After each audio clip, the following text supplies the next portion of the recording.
E agora voltamos a falar sobre o julgamento de Gil Rugai. A repórter Daísa Bellini está no tribunal e tem novas informações. Daísa, a gente sabe que muita gente foi ouvida aí hoje, que parece que um depoimento foi decisivo para o caso, ou pode vir a ser decisivo para o caso, é isso mesmo? Olha, Ana, muito importante esse depoimento que foi de um vigia. Hoje, 7 pessoas prestaram depoimento. A sessão de hoje terminou agora. A última pessoa, a última testemunha a dar um depoimento foi o irmão de Gil Rugai, Léo Rugai, que afirmou que a família inteira está ao lado do irmão. 2 depoimentos também foram importantes no dia de hoje. De uma antropóloga que fez um estudo que mostra que quando há dúvidas nas provas em um tribunal do júri, a tendência dos jurados é a absolvição do réu. Outro depoimento importante, como você disse, que pode ser decisivo, é de um outro vigia que, diferente do primeiro vigia que deu um depoimento no primeiro dia aqui do julgamento, afirmou que não viu ninguém saindo da casa de Luiz Carlos Rugai naquela noite. Confira na reportagem de Vinícius Costa. Os advogados de defesa de Gil Rugai hoje chegaram sozinhos. Para evitar a confusão dos outros dias, o réu entrou por uma porta lateral do fórum. Neste terceiro dia de julgamento, foi a vez das testemunhas de defesa serem ouvidas. O primeiro a falar foi o ex-contador da produtora de vídeo do publicitário Luiz Carlos Rugai. A promotoria alega que desfalques na empresa foram o motivo do crime. Mas Edson Tadeu de Moura disse que não sabia sobre desvios de dinheiro. Sem nada sobre desvio. Para nós não houve desvio. Não houve.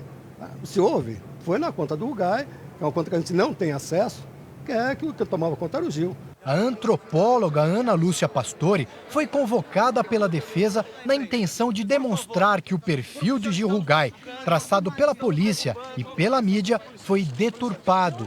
Ela afirmou que, na dúvida, a recomendação é a absolvição do réu. A senhora provocou mais dúvida ainda? Eu espero ter provocado, porque eu acho que este é um caso realmente que carrega muitas dúvidas e poucas certezas. O problema é, tem dúvidas no processo, ontem até uma delas levantada por uma das juradas, de coisas que não foram feitas, de dúvidas que não podem ser respondidas pelo processo. Por quê? Porque nunca se pensou em outra hipótese que não o Gil Rugai. O produtor da Rede Record teve acesso com exclusividade a parte do material que será apresentado em plenário pela defesa durante o julgamento. São fotos feitas de Gil Rugai participando de celebrações religiosas na prisão. Não sou psicólogo nem psiquiatra para saber se ele tem algum distúrbio, mas ele era uma pessoa diferente das outras. Mas isto não é o motivo do crime. Isto não o traz na cena do crime. O que traz a cena do crime são as provas concretas. Um jornalista que cobriu o caso também foi ouvido como testemunha de defesa para contar sobre o que sabia em relação a um incêndio na guarita da segurança. O quarto depoimento do dia foi de outro vigia que trabalha na rua de trás onde morava o empresário Luiz Carlos Rugai. Valeriano dos Santos contou que ouviu os tiros, mas não viu ninguém na noite do crime. Quando questionado em plenário se havia sido pressionado no depoimento que prestou na delegacia, o vigia disse que teve uma conversa forte com o delegado, mas que não se sentiu intimidado em afirmar que não viu ninguém naquela noite. Daísa, o depoimento do segundo vigia. Para a defesa, é uma evidência de que a polícia estaria interessada em culpar o Gil Rugai. Mas para a acusação, o depoimento quer dizer apenas que o vigia tinha certeza absoluta de que não viu ninguém naquele dia saindo daquela casa. Isso o segundo vigia, né? Ele disse em algum momento que foi intimidado? Ele disse isso aí hoje, que houve intimidação?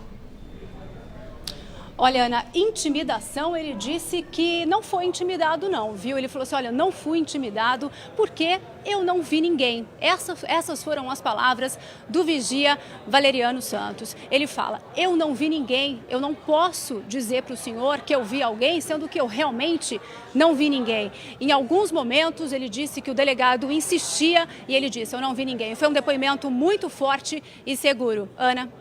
Eu queria agora saber do Percival de Souza, o nosso comentarista de segurança. Percival, esse depoimento desse segundo vigia está sendo tratado pela defesa como um depoimento muito forte, decisivo. Me parece até agora, a gente até comentou isso ontem, que a estratégia da defesa do Gil Rugai é simplesmente destruir as provas contra ele, inclusive entrevistando um segundo vigia que poderia ter sido coagido pela polícia. É isso mesmo? E esse depoimento pode, de fato, influenciar o júri? Exatamente, é uma técnica da defesa tentar a desconstrução de toda a acusação formulada pelo Ministério Público, e hoje nós assistimos aqui uma espécie de visualização do próprio símbolo da justiça, Ana Paula, que é uma deusa, Artemis, com uma balança e dois pratos. Quer dizer, uma questão sempre tem dois lados. No primeiro lado aqui, aliás, um outro vigia diz com segurança, afirma isso, que viu o Gil Rugai e mais um outro homem saindo da casa onde aconteceu o assassinato. Já o segundo vigia, da mesma rua, hoje à tarde, teve a sua afirmação de grande impacto. Diz que não tinha visto ninguém, embora pudesse, pela sua posição na rua, visualizar essa condição. Surpreendentemente, Ana Paula, o promotor ficou absolutamente quieto diante dessa afirmação, que foi bem explorada pela defesa. Então, no cotejo das duas situações, é um drama para os 7 jurados. Vão escolher a versão de quem, Ana Paula? Até porque ninguém pode estar ao mesmo tempo em 2 lugares, não é, Ana Paula? Percival, boa noite. Quais são os próximos passos do julgamento e quando o Gil Rugai vai ser ouvido?